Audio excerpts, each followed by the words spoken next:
नमस्कार, मैं हूं आपके साथ श्वेता झा और स्वागत है आप सभी का न्यूज पथ पर। देखिए, राह जिंदगी की हो या फिर खबरों की, उसमें कई मोड़ होते हैं, कई रफ्तार होती है, कई पड़ाव होते हैं। तो जिंदगी से जुड़ी खबरों के साथ आपको हम लिए चलेंगे न्यूज पथ पर।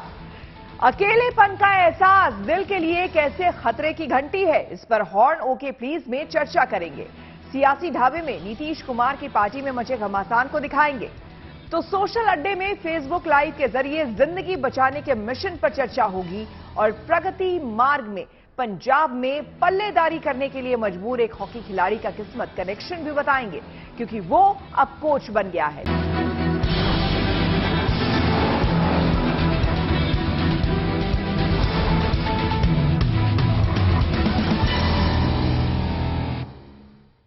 शुरू करते हैं न्यूज पथ का सफर और सबसे पहले ऐसी तस्वीरें जिनका जिक्र सरेराह है। ये तस्वीरें सुर्खियों में भी है और सोशल मीडिया पर भी। इनसे आपका बाखबर होना बेहद जरूरी है, क्योंकि चौराहे पर भाई इन्हीं की चर्चा है। यूपी के औरैया में कवि सम्मेलन की बजाय कवित्री सम्मेलन का आयोजन हुआ। दरअसल ये मौका देवकली महोत्सव का था, जिसमें महिलाओं के सम्मान में आयोजन किया गया। इसमें देश के कई हिस्सों से आई महिलाओं ने हिस्सा लिया और अपनी कविताओं से दर्शकों को मंत्रमुग्ध कर दिया। ये कवि सम्मेलन देर रात तक चला। इस दौरान लोग कविताओं को सुनकर झूमते नजर आए। कार्यक्रम में राज्य के मंत्री संजय निषाद भी मौजूद रहे। उन्होंने भी इन कवित्रियों की तारीफ की।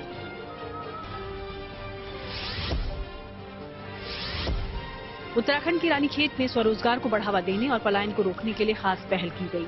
यहाँ एक प्रशिक्षण कार्यशाला का आयोजन हुआ, जिसमें बिच्छू घास से ऑर्गेनिक चाय, धागा और कपड़ा तैयार करने की ट्रेनिंग दी जा रही है। कार्यक्रम का मुख्य मकसद पहाड़ों से पलायन को रोकना और बेकार पड़े बिच्छू घास का उपयोग करना था। इस कार्यक्रम का उद्घाटन रानीखेत से विधायक प्रमोद नैनवाल ने किया। उन्होंने बताया कि इससे पहाड़ के उत्पादों का इस्तेमाल होगा और रोजगार भी बढ़ेगा। गायक कैलाश खेर ने यूपी के फिरोजाबाद में अपनी शानदार प्रस्तुति दी। ये मौका फिरोजाबाद महोत्सव का था। इस दौरान कैलाश खेर ने हमेशा की तरह अपनी परफॉर्मेंस से वहां मौजूद लोगों का दिल जीत लिया। वहीं इस मौके पर कैलाश खेर ने लोगों से कुल्हड़ में चाय पीने की भी अपील की।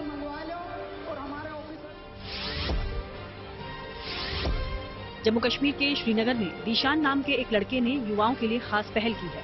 दीशान ने दरअसल यहाँ एक लाइब्रेरी शुरू की है, जिसमें सिविल सेवा परीक्षा की तैयारी करने वाले लड़के पढ़ाई कर सकते हैं। खास बात यह है कि ये लाइब्रेरी 24 घंटे खुली रहती है, यानी कोई भी वहाँ रात में भी पढ़ाई कर सकता है।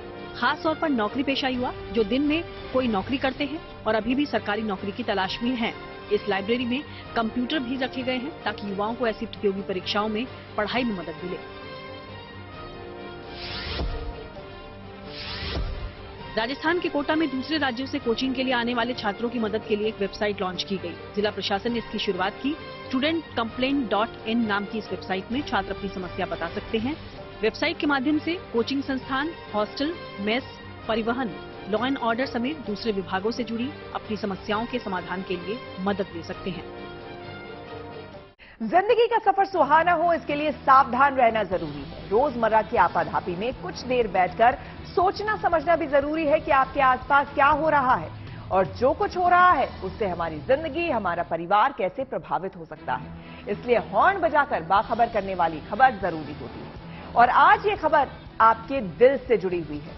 आमतौर पर अकेलेपन को बड़ी समस्या नहीं माना जाता। कोई समाज से या फिर दोस्तों से कटा हुआ है तो उसकी वजह समझने की कोशिश नहीं होती है, लेकिन किसी का अकेलापन उसके लिए जानलेवा साबित हो सकता है, क्योंकि अकेलेपन का सीधा कनेक्शन दिल से है।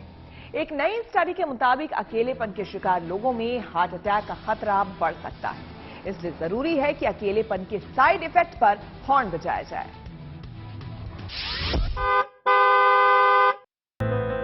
कोई ऐसा हो जो अपना हो और जिससे दिल की बातें शेयर की जा सके।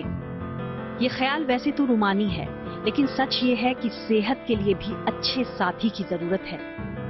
बल्कि कहना चाहिए कि आपके आसपास अगर दोस्त मौजूद हैं, तो यकीन कीजिए आपका दिल महफूज है। अगर अकेले हैं या अकेलेपन के शिकार हैं, तो सबसे पहले आपका दिल मुश्किलों से घिर जाएगा। हालात आपको हार्ट अटैक तक ले जा सकते हैं। इसीलिए अकेलेपन से बाहर निकलने का जतन कीजिए। लोगों से मिलिए जुलिए, दोस्तों से हाले दिल बयां कीजिए। उदास नगमे गाते हुए समाज से कटे न रहिए, बल्कि अपनों की तलाश कीजिए। वैसे तो अकेलेपन का एहसास कुछ दिन या कुछ लम्हों की बात हो सकती है, लेकिन अगर ये जिंदगी का हिस्सा बन गया तो जान पर भारी पड़ सकता है। एक नई स्टडी में दावा किया गया है कि समाज से कट जाने, अकेलेपन में डूबे लोगों में दिल की बीमारी और हार्ट अटैक का खतरा बढ़ जाता है। इसीलिए जरूरी है कि अकेलेपन के साइड इफेक्ट पर हॉर्न बजाया जाए। पहले समझिए कि JACC जर्नल में छपी नई स्टडी में क्या दावा किया गया है।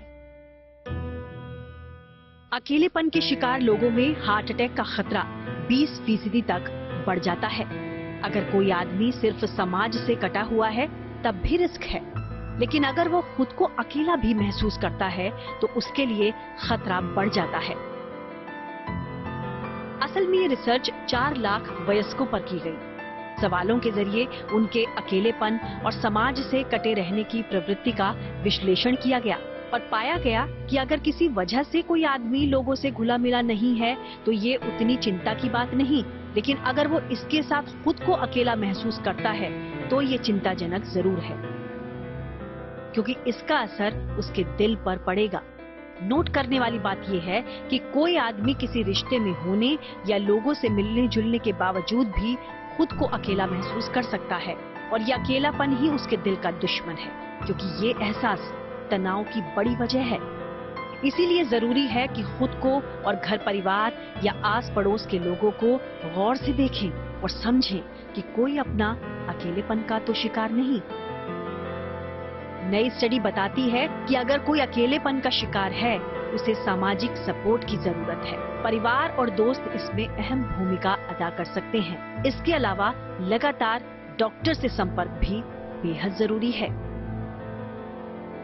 लेकिन अच्छा हो कि अपने आसपास भी अकेलेपन को भटकने न दिया जाए।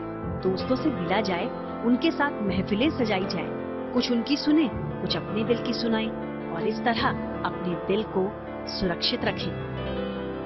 Bureau report, good news today.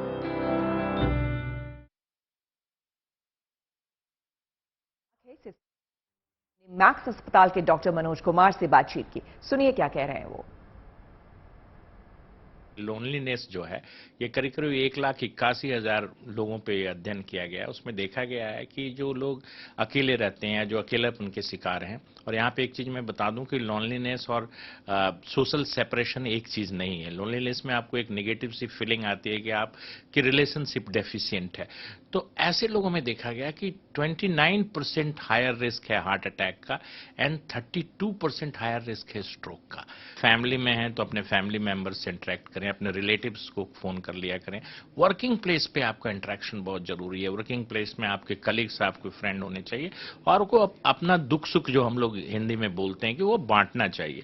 इससे क्या होता है कि आपको एक पॉजिटिव सी फीलिंग आती है और इसकी जो क्वालिटी एंड क्वांटिटी जो है आपके रिलेशनशिप की, वो आपके आउटकम को बेटर करती है। 21st सेंचुरी में हम लोग बोलते हैं कि सेडेंट्री लाइफ स्टाइल जो है वो एक बहुत बड़ा रिस्क फैक्टर उभर के आया है, और ये जो सेडेंट्री लाइफ स्टाइल है ये एसोसिएटेड है आपके लोनलीनेस से। आप एक जगह बैठे रहते हैं, काम करते रहते हैं। आप जब स्ट्रेस में होते हैं तो आपकी नॉरएड्रेनालिन लेवल, एड्रेनालिन लेवल ऊपर जाती है, आपका ब्लड प्रेशर बढ़ता है, और जब देखिएगा कि ब्लड प्रेशर बढ़ता है तो हार्ट को एक अगेंस्ट इंक्रीज प्रेशर के लिए काम करना पड़ता है, तो हार्ट पे भी वर्कलोड बढ़ता है।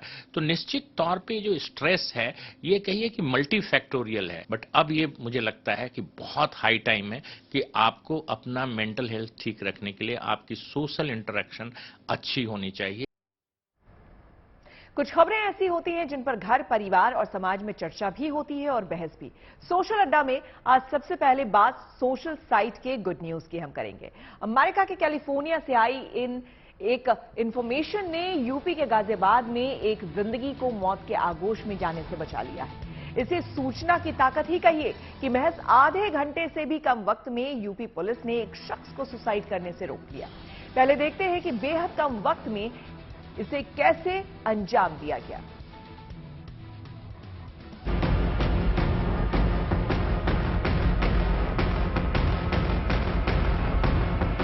सूचना और तकनीक के तालमेल ने एक शख्स की जिंदगी को मौत के आगोश में जाने से बचा लिया। 7 समंदर पार अमेरिका के कैलिफोर्निया से फेसबुक अलर्ट के जरिए उत्तर प्रदेश पुलिस को इंफॉर्मेशन मिली कि गाजियाबाद में एक शख्स अपनी जान देने यानी खुदकुशी की तैयारी कर रहा है। ये खबर मिलते ही यूपी पुलिस एक्शन में आ गई और फिर महज आधे घंटे के भीतर जिंदगी बचाने का मिशन पूरा कर लिया गया। देखिए, ये 31/1/2023 की बात है। रात्रि लगभग 10:30 बजे पुलिस को सोशल मीडिया के माध्यम से एक सूचना मिली कि एक व्यक्ति जिसका फेसबुक अकाउंट अभय शुक्ला के नाम से है, उसके द्वारा लाइव आकर के आत्महत्या करने का प्रयास किया जा रहा है। इसी सूचना पे पुलिस द्वारा तत्परता से मामले को संज्ञान में लेते हुए उस फेसबुक आईडी की डिटेल ज्ञात की गई, जिसमें मोबाइल नंबर की जानकारी हुई। और जब उसका लोकेशन निकाला हमने तो उसका लोकेशन सेक्टर 12 पदापेहार विजयनगर का होना पाया गया। इसी सूचना पे तत्काल पुलिस द्वारा लोकेशन के आधार पे उस व्यक्ति तक पहुंचकर उसको आत्महत्या करने से रोका गया और उसकी काउंसलिंग भी कराई गई। यूपी के कन्नौज का रहने वाला शख्स गाजियाबाद में मोबाइल की दुकान चलाता था, जहां वो अकेले ही किराए के मकान में रहता है। बिजनेस में घाटे की वजह से शख्स ने अपनी जिंदगी खत्म करने की पूरी तैयारी कर ली। मौत को गले लगाने के लिए फंदा भी तैयार था। फेसबुक पर सुसाइड का लाइव वीडियो अपलोड होना शुरू हो गया।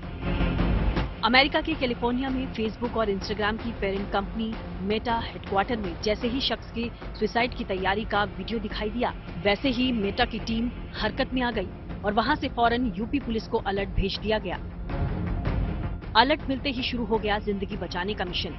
वक्त रेत की तरह फिसल रहा था।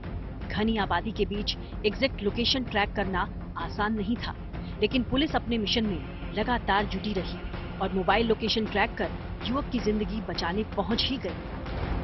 उसका फोन चालू था और हम लगातार उसकी लोकेशन ले रहे थे, क्योंकि बहुत प्रिसाइज लोकेशन नहीं मिल पा रहा था, काफी डेंस एरिया है, तो थोड़ा वक्त लगा लोकेशन तक ट्रेस होने में, परंतु उसको बातों में लगा करके ये सही बात है कि उसको करने से रोका गया।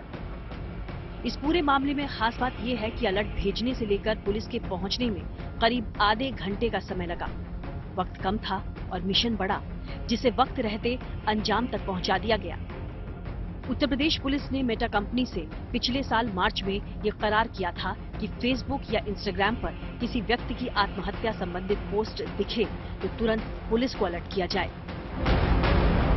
करीब 6 घंटे तक काउंसलिंग करने और परिवार के पहुंचने के बाद ही पुलिस वापस लौटी।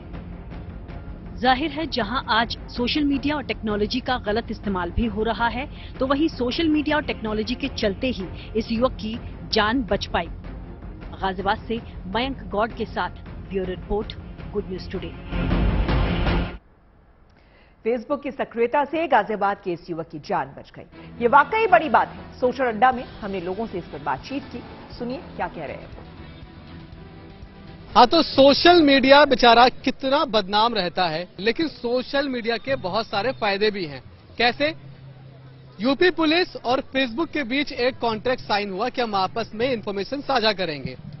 एक लड़का गाजियाबाद का सुसाइड करने से पहले फेसबुक पर एक वीडियो डालता है कि मैं सुसाइड करने जा रहा हूं। फेसबुक तुरंत उसके बारे में यूपी पुलिस को मेल करती है। यूपी पुलिस उस लड़के तक पहुंचती है और उसकी जान बचा लेती है। तो आपने किस्सा सुना कि कैसे लड़के की जान बची। इसको देखकर लग रहा है कि जितनी बातें सोशल मीडिया के बारे में की जाती हैं, खराब है, खराब है, खराब है, नहीं, कुछ फायदे भी हैं। डेफिनेटली जो बोलते हैं सोशल मीडिया के हार्मफुल इफेक्ट्स है, बट उसके काफी सारे बेनिफिट्स भी हैं, क्योंकि जैसे हम मेडिकल स्टूडेंट्स हैं, तो सोशल मीडिया हमें काफी कम्युनिटी बिल्डिंग में हेल्प करता है और लोगों से रीच आउट करने में हेल्प करता है, तो वो काफी ज्यादा मेरे हिसाब से बेनिफिट। मेरे हिसाब से तो सोशल मीडिया बहुत ही ज्यादा यूजफुल है बच्चों के लिए भी। जैसे हम कोविड में थे तो हमारे कॉलेजेस तो बंद हो गए थे, तो उस हिसाब से हम सोशल मीडिया के थ्रू ही अपने टीचर्स से कांटेक्ट कर पाते थे और जूम मीटिंग्स के थ्रू ही पढ़े थे। रील्स को लेकर बहुत डांट पड़ती है और जो उसके स्टार्स भी हैं उनको बहुत भला बुरा कहा जाता है, लेकिन एक फैक्ट ये भी है कि हर कोई डॉक्टर इंजीनियर नहीं बनना चाहता। ये एक क्या सोशल मीडिया नए रास्ते खोल रहा है, करियर के अपॉर्चुनिटीज को पैदा कर रहा है? हाँ जी, जरूर। सोशल मीडिया करियर की अपॉर्चुनिटीज को बिल्ड कर रहा है। जो लोग शाई होते हैं, जिनमें टैलेंट होता है, वो डिजर्विंग होते हैं, बट फिर भी वो लोगों के सामने अपना टैलेंट नहीं ला पाते, बट सोशल मीडिया के जरिए वो अपना टैलेंट बाहर ला पाते हैं। कोविड के टाइम पर लोगों ने सोशल मीडिया पर ग्रुप बनाए और एक दूसरे की कितनी हेल्प करी, उससे ऑक्सीजन मिला, बेड का इंतजाम किया गया। तो सवाल वही है कि क्या अंडर एस्टिमेट करते हैं हम लोग सोशल मीडिया को? हाँ बिल्कुल, सोशल मीडिया आजकल इतनी सारी नई अपॉर्चुनिटीज सबको प्रोवाइड कर रहा है, तो मतलब लिमिट में चलाना चाहिए, बट हाँ बहुत फायदे हैं उसके। असल में फेसबुक और पुलिस में हुई करार के बाद कई जिंदगी बचाने में मदद मिल चुकी है।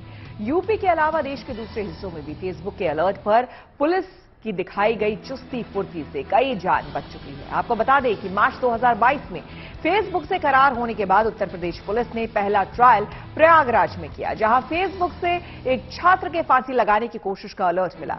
इसके बाद वहां की पुलिस तुरंत हरकत में आ गई और लोकेशन को ट्रैक कर छात्र तक पहुंची और उसकी जान बचा ली। वहीं 7 सितंबर 2022 को यूपी पुलिस मुख्यालय के सोशल मीडिया सेंटर को फेसबुक हेडक्वार्टर से अलर्ट मिला, जिसमें बताया गया कि लखनऊ का एक युवक सुसाइड करने जा रहा है। फेसबुक से मिले युवक के डिटेल पर पुलिस उसके घर पहुंच गई और उसकी जान बचा ली। 17 दिसंबर 2022 को पुणे में एक व्यक्ति फेसबुक लाइव से खुदकुशी करने का जिक्र कर रहा था। फेसबुक हेडक्वार्टर से इसका अलर्ट मिलते ही पुणे पुलिस ने उसे जिंदगी गंवाने से रोक दिया। जुलाई 2018 में गुवाहाटी में एक लड़की ने फेसबुक पर खुदकुशी करने की बात लिखी। फेसबुक हेडक्वार्टर ने तुरंत इसका अलर्ट गुवाहाटी पुलिस को भेज दिया और फिर 30 मिनट के अंदर लड़की तक पहुंचकर पुलिस ने उसकी जान बचा ली। तो साफ है कि फेसबुक और पुलिस के बीच जान बचाने को लेकर हुआ करार कारगर साबित हो रहा है। लेकिन एक बात आपके समझने की भी है कि अमेरिका में काम कर रहे मेटा के लोगों ने खुदकुशी के लिए नौजवानों की कोशिश को फेसबुक लाइव के जरिए कैसे पकड़ा, इससे हमने समझा एक्सपर्ट अमित दुबे से। कोई भी इंसिडेंट होने से पहले आइडेंटिफाई कर लिया गया, लोगों को बचाया भी गया। अभी मुंबई में भी ऐसा एक केस हुआ था जिसमें एक व्यक्ति आत्महत्या करना चाहता था और उसने इसी तरह की पोस्ट की थी और उसकी वजह से उसको रियल टाइम में ट्रैक करके फेसबुक ने इन्फॉर्म किया और उसके बाद उसको बचा लिया गया था। अभी गाजियाबाद में भी ऐसा ही हुआ है और ये ताकत है उस प्लेटफॉर्म की जो कि इतना प्रोएक्टिवली आइडेंटिफाई कर ले। सिर्फ आपके जो कुछ वर्ड्स हैं या जो मैसेजेस आपने लिखे हैं उसके बेस पर वो आइडेंटिफाई करके पहले से ही ऑटोमेटिक एक ईमेल भेज दे कंसर्न लॉ एनफोर्समेंट एजेंसीज को। यूएस में एक एआई टूल बनाया गया था जो कि एक हफ्ते पहले भी ये बता सकता है यदि कोई व्यक्ति अवसाद में है, डिप्रेशन में है और ऐसा कोई कदम उठा सकता है तो उसके बारे में वो एक हफ्ते पहले भी आपको हिंट दे सकता है। तो इस हद तक का टूल बनाया जा चुका है। बीजेपी ने नागालैंड और मेघालय के लिए घोषित कर दिए हैं अपने उम्मीदवार। तो आचार्य धीरेन्द्र शास्त्री पहुंचे माघ मेले में। चलते हैं सीधे न्यूज एक्सप्रेस पर, जहां देश की कई और जरूरी खबरें कर रही हैं आपका इंतजार।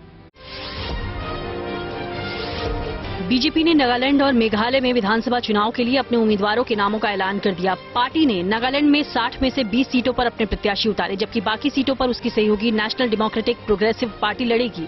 वहीं मेघालय में भी बीजेपी ने अपने सभी 60 उम्मीदवारों के नामों का ऐलान कर दिया। मेघालय और नागालैंड में 27 फरवरी को मतदान होगा। बागेश्वर धाम सरकार के पीठाधीश्वर धीरेन्द्र कृष्ण शास्त्री प्रयागराज में माघ मेले में पहुंचे, जहां उन्होंने गंगा में डुबकी लगाई। वहीं इस दौरान उन्होंने कई संतों से भी मुलाकात की।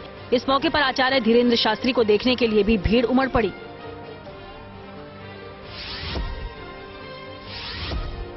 बहुजन समाज पार्टी ने अगला लोकसभा चुनाव पंजाब में अकाली दल के साथ मिलकर लड़ने का फैसला किया। मायावती ने ट्वीट कर जानकारी दी कि गठबंधन को लेकर बातचीत जारी है। इस मुद्दे पर उनकी सुखबीर बादल के साथ बैठक भी हुई।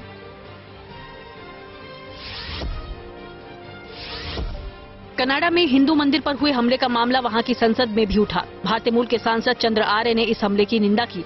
उन्होंने कहा कि पहले ये सभी नफरत वाले काम सोशल मीडिया पर होते थे, पर अब ये शारीरिक हिंसा में तब्दील हो गए हैं। साथ ही चंद्र आर्य ने कनाडा की सरकार से हिंदुओं की सुरक्षा की भी अपील की।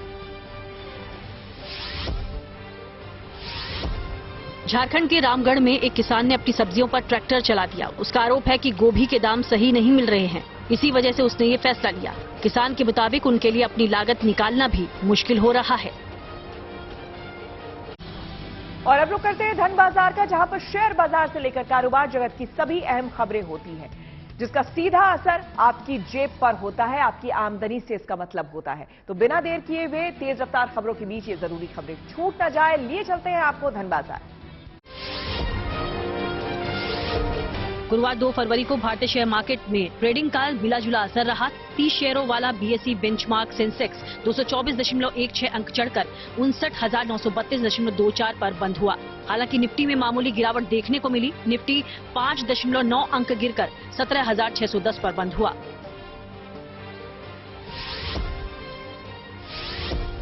HDFC सिक्योरिटीज के अनुसार गुरुवार को राजधानी दिल्ली में सोने का भाव 770 रुपए रिकॉर्ड हाई रहा।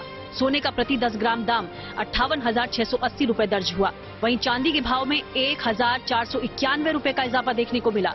इसके साथ ही 1 किलो चांदी की कीमत 71,666 रुपए दर्ज की गई। जहां हर रोज अडानी के शेयरों में गिरावट दर्ज की जा रही है, तो अब इस मामले में रिजर्व बैंक ने भी अलर्ट मोड पर काम करना शुरू कर दिया है। RBI ने देश के दूसरे बैंकों से अडानी ग्रुप से जुड़ी एक जानकारी मांगी है। मीडिया रिपोर्ट्स की माने तो केंद्रीय बैंक ने सभी बैंकों को आदेश दिया है कि वो अडानी ग्रुप को दिए जाने वाले कर्ज का ब्यौरा पेश करें, यानी सभी बैंक ये बताएं कि उन्होंने अडानी ग्रुप को कितना कर्ज दिया है। बेरोजगारी दर के मोर्चे पर सरकार को काफी राहत मिली है। जनवरी महीने में देश में बेरोजगारी दर में बड़ी गिरावट दर्ज की गई।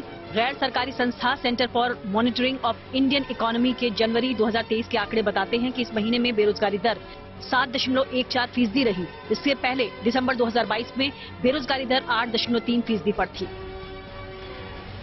रुक करते हैं प्रगति मार्ग का, जहां ऐसी खबरें हैं जो कि देश की तरक्की, प्रगति और लोगों की काबिलियत दिखाती है।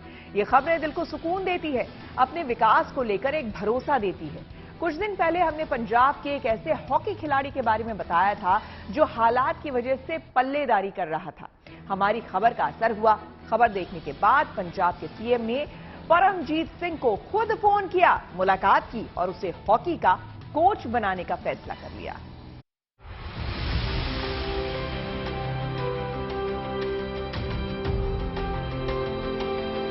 एक खिलाड़ी जो गुमनामी के अंधेरों में खो गया था, जिसे 2 जून की रोटी के लिए मजदूरी तक करनी पड़ रही थी, गेहूं और धान के बोरे उठाने पड़ रहे थे, लेकिन उसकी जिंदगी बदल गई और ऐसी बदली कि उसे यकीन नहीं हुआ। परमजीत सिंह, जिसे किस्मत ने हालात के हाथों लापरवाही से छोड़ा हुआ था, वो 1 फरवरी को पंजाब के मुख्यमंत्री भगवंत मान के सामने बैठा था। अपनी काबिलियत, अपना हुनर बता रहा था। उसके अनगिनत सर्टिफिकेट और मेडल देखने के बाद भगवंत मान परमजीत की प्रतिभा के कायल हो गए और परमजीत को पंजाब में हॉकी का कोच बनाने का फैसला लिया। कुछ दिन पहले ही ये खबर हमने आपको दिखाई थी। खबर देखने के बाद भगवंत मान ने खुद फोन कर परमजीत से बात की थी। Thanks to India Today, thanks to Rajdeep ji, जिन्होंने इनकी स्टोरी को दिखाया। मुझे पता चला, मैंने फ़ोन किया और इमीडिएटली मैंने इनको चंडीगढ़ बुलाया। और स्पोर्ट्स डिपार्टमेंट में हमारे पास कोचेस की कमी है, तो स्पोर्ट्स डिपार्टमेंट में हम परमजीत कुमार के लिए एक पोस्ट क्रिएट करेंगे, कोचिंग की, हॉकी की कोचिंग की। एक जमाना था जब परमजीत हॉकी के चमकते हुए सितारे थे, लेकिन इंजरी की वजह से हॉकी स्टिक हाथ से छूट गई और हालात ऐसे बने कि उन्हें मजदूरी करने के लिए मजबूर होना पड़ा। इस दौरान उनकी उम्मीदें सरकार से बनी रही। बेशक कुछ वक्त लगा, लेकिन जब मुख्यमंत्री ने खुद उन्हें बुलाकर कोच की जिम्मेदारी देने का फैसला किया, तो उनकी जैसे मुराद पूरी हो गई। कमाई 300-350-400 रुपया हो जाती कमाई। गुजारा तो नाम का गुजारा ही है, बस खाना खा रहे हैं एक टाइम बस ओनली। परमजीत 9 बार राष्ट्रीय स्तर पर खेल चुके हैं। इस खेल से उनका लगाव ऐसा है कि रोटी की फिक्र से दबे रहने के बावजूद वो मैदान पर जाना नहीं भूले। अपने बच्चे को हॉकी का खिलाड़ी बनाने का सपना भी देखा और जुटे रहे, लेकिन जिंदगी आगे कैसे चलेगी, इसका जवाब उनके पास नहीं था।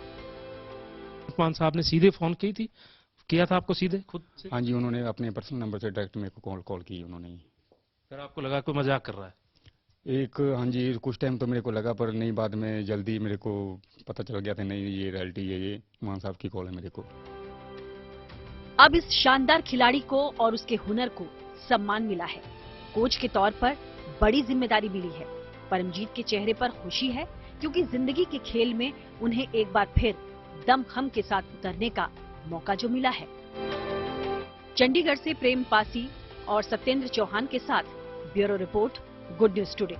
न्यूज पथ पर आगे बढ़ते हुए पब्लिक होर्डिंग पर एक जरूरी खबर है। आज एक ऐसी खबर आई जिसे देखकर आप एक बार ही हैरान होंगे, लेकिन अगर उसके पीछे की वजह को जानने की कोशिश करेंगे तो शायद वाकई की गंभीरता समझ में आएगी।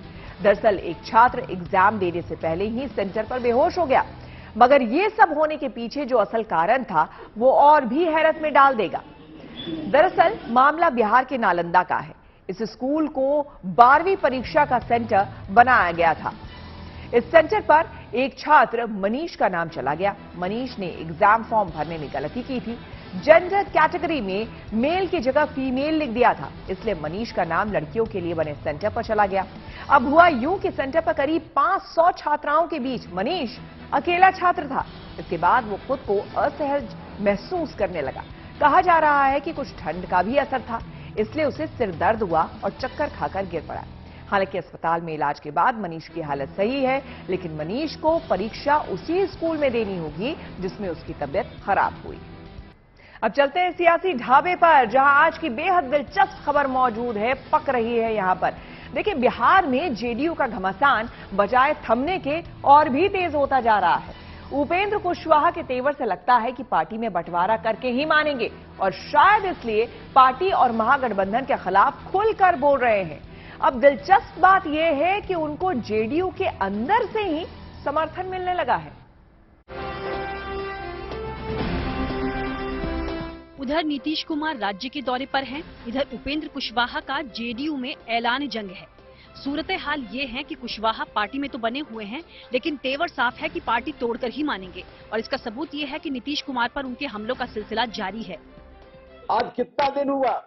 15 साल पहले आरजेडी का, और उसके बाद अभी 17 साल। इन 35 वर्षों में किसका शासन है? आज कौन शासन में बैठा हुआ है? जगदेव बाबू ने या उस समय के लोगों ने जो छीनकर सत्ता वहां से लाई, सत्ता कहां सिमट कर रह गई, सत्ता कहां लिपट कर रह गई है? भाई और मित्रों, आज इसको समझने की जरूरत है। एक एक कदम आगे बढ़ते हुए कुशवाहा ने एक बार फिर पार्टी और पार्टी कमान को चुनौती दी। पार्टी की ओर से मना करने के बावजूद अलग से शहीद जगदेव प्रसाद की जयंती का आयोजन किया और वहां इशारों में अपनी सरकार पर बरसे। सत्ता 10% के लोगों के हाथ में आज भी है, लेकिन उनके हाथ में नहीं है जो उस समय हुआ करते थे। आज दूसरे लोग हैं जिनके हाथ में सत्ता सिमट कर रह गई है। ऐसा नहीं कि नीतीश कुमार को कुशवाहा के बागी तेवर की समझ नहीं, पार्टी से जाने के लिए दरवाजा भी दिखा चुके हैं, लेकिन कुशवाहा की दलील है कि जैसे आरजेडी में जेडीयू की हिस्सेदारी थी, उसी तरह जेडीयू में भी उनकी हिस्सेदारी है और अपना हिस्सा लिए बगैर वो जाएंगे नहीं। कुशवाहा ने खुलकर आरोप लगाया है कि नीतीश कुमार को बरगलाया जा रहा है। उनका सीधा निशाना आरजेडी और तेजस्वी पर है। राष्ट्रीय जनता दल ने कभी चिंता करने का काम नहीं किया। हम तो अपनी पार्टी को कमजोर होते हुए देखते हैं। भाई और मित्रों, वह जो व्यवस्था थी, जिस व्यवस्था में एक परिवार तक सत्ता सिमट गई, उसी व्यवस्था के खिलाफ हमारी पार्टी का जन्म हुआ, लेकिन हमारी पार्टी भी अब उसी ओर देखने लगी है। दिलचस्प बात यह है कि कुशवाहा को अब पार्टी के कुछ नेताओं का समर्थन मिलने लगा है। एमएलसी रामेश्वर चौरसिया ने भी खुलकर पार्टी में गुटबंदी का आरोप लगाया है। शुरू से उमेश कुशवाहा जी और अन्य कई लोग, मंत्री जयंत जी, सांसद पूर्णिया के संतोष जी, इन लोगों का कंटिन्यू, मैंने जैसे बताया कि सकाडा में भी इन्होंने बड़ा बैठक किया था, फिर मौर्या होटल में इन्होंने बैठक किया था। इन लोगों का एक ही उद्देश्य था या है कि उपेंद्र कुशवाहा जी यदि उसे जाएं तो हमारा कद में इजाफा हो। अपने स्वार्थ के लिए लोग पार्टी को कमजोर कर रहे हैं। मुझे इस बात की बड़ी दुख है। लवकुश समीकरण पे भी इसका असर पड़ रहा है, क्या आपको लगता है? देखिए, कोई भी पार्टी जोड़ने से चलता है, लोगों को जोड़ने से बनती है। ये अब तोड़ने के लिए साजिशें होंगी तो असर तो होगा ही। जब कुशवाहा ने अलग से कार्यक्रम आयोजित किया तो जेडीयू ने अपने आयोजन से उनका चेहरा गोल कर दिया और इस तरह संकेत दे दिया कि कुशवाहा के लिए दरवाजे बंद हो चुके हैं। लेकिन कार्रवाई क्या होगी, इस पर अभी चुप्पी है। फैसला नीतीश कुमार को करना है। Bureau report, good news today. Samsung ने S23 सीरीज की फोन भारत में उतार दी है। इसके अलावा टेक्नोलॉजी से जुड़ी कुछ और जरूरी खबर को जानने समझने के लिए आपको सीधे लिए चलते हैं डिजिटल गली। सैमसंग ने अपने स्मार्टफोन की सीरीज गैलेक्सी S23 को भारत में लॉन्च कर दिया। इस सीरीज के तहत Galaxy S23, Galaxy S23 plus और गैलेक्सी S23 अल्ट्रा शामिल हैं। इसकी शुरुआती कीमत करीब 75,000 रुपए है। व्हाट्सएप ने दिसंबर में करीब 36.5 लाख अकाउंट को बैन किया। ये जानकारी खुद व्हाट्सएप ने दी। उसके मुताबिक नियमों के उल्लंघन और दूसरी वजहों से ये खाते बंद किए गए।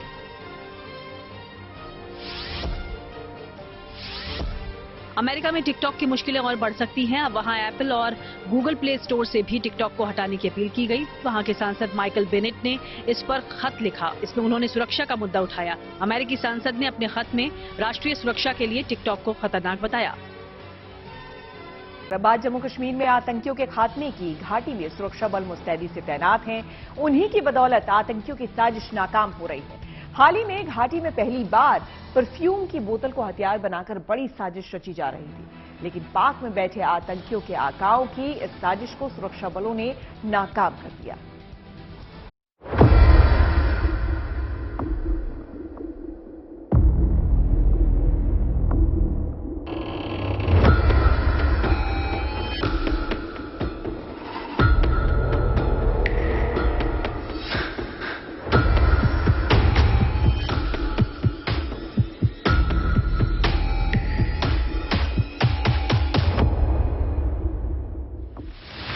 घाटी में बम धमाके की साजिश पुख्ता थी, लेकिन गुड न्यूज ये है कि इस परफ्यूम की बूंदें धमाका कर पाती इससे पहले ही बरामद हो गई और साजिश बेनकाब हो गई।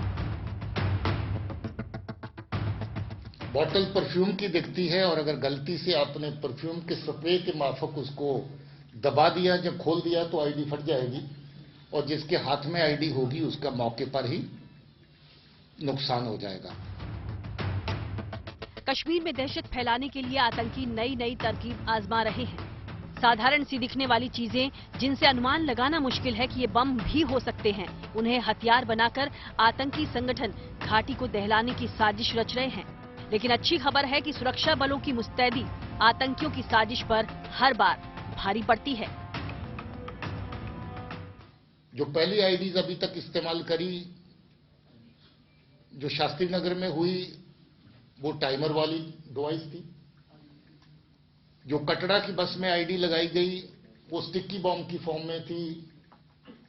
जो थोड़ा बड़े साइज में स्टिकी बॉम्ब हमने कठुआ में बरामद किए थे, जिसमें 450 ग्राम के करीब एक्सपोजर मटेरियल रहता है। और जो जहां पर लगाई आईडी एक 750 ग्राम की थी पहली आईडी, और जो दूसरी थी उसका वजन 1 किलो से भी ज्यादा था। टिफिन आईडी थी, स्टील टिफिन आईडी थी। और जो अभी आईडी पकड़ी है, मैंने आपको बताया कि वो परफ्यूम आईडी की तरह है। जम्मू में हुए आतंकी हमले पर जम्मू कश्मीर के डीजीपी दिलबाग सिंह ने बड़ा खुलासा किया।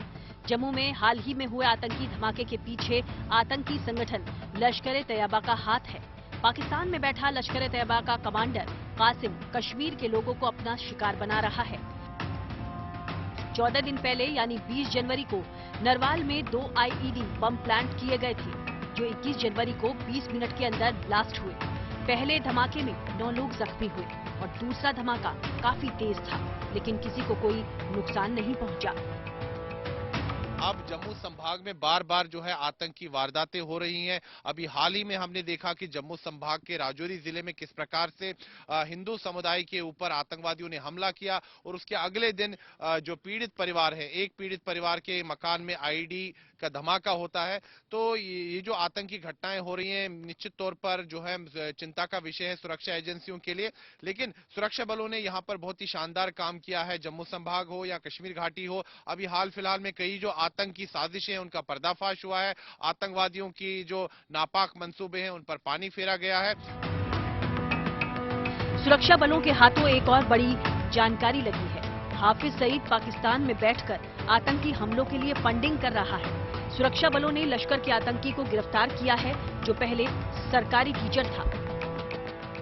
टीचर होने के बावजूद आप बच्चों को तरबियत देने के बजाय ऐसा काम कर रहे थे। आपको लगता नहीं है कि आप टीचर होने के बजाय ये टीचर होना आपको ये शोभा देता था। दहशतगर्दी की कार्रवाई आरिफ जो कर रहा है, ये सरकारी मुलाजिम भी है।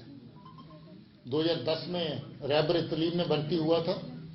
2016 में रेगुलर टीचर बना। सरकार की तनख्वाह भी ले रहा है, सरकार के टुकड़ों पे पल भी रहा है और साथ ही साथ कुछ और टुकड़ों के लिए अपने लोगों को नुकसान भी पहुंचा रहा है। पता चला कि इसको पहली आईडी लगाने और फोड़ने के बाद कुछ नगद रकम मिली थी। कटरा की आईडी लगाने के बाद भी इसको कुछ रकम दी गई थी और अभी जे आईडी लगाने में भी इसको ऐसा ही फायदा दिया गया। आरिफ 2016 में टीचर के पद पर नियुक्त हुआ था। पिछले 3 साल से लश्कर तैयबा के साथ आरिफ जुड़ा हुआ है।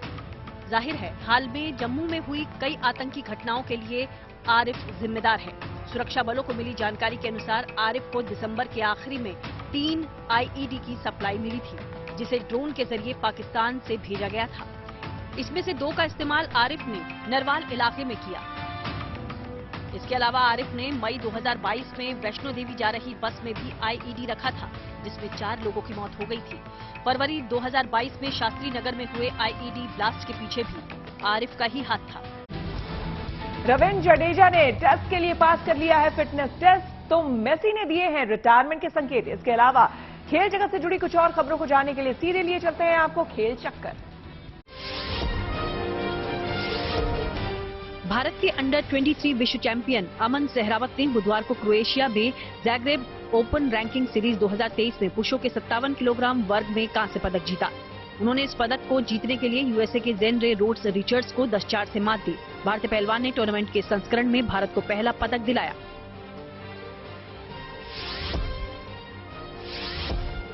ऑलराउंडर रविंद्र जडेजा एक बार फिर भारतीय टीम का हिस्सा बनेंगे। ऑस्ट्रेलिया के खिलाफ खेले जाने वाली टेस्ट सीरीज के पहले मैच के लिए जडेजा ने फिटनेस टेस्ट पास कर लिया है। पहला टेस्ट मैच 9 फरवरी से नागपुर में होगा।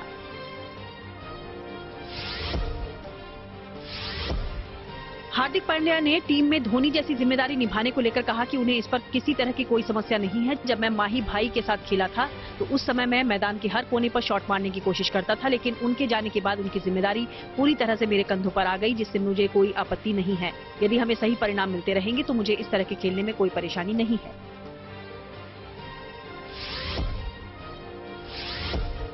फुटबॉल जगत के महान खिलाड़ियों में खुद को शुमार कर चुके लियोनेल मेसी ने रिटायरमेंट के संकेत दिए हैं।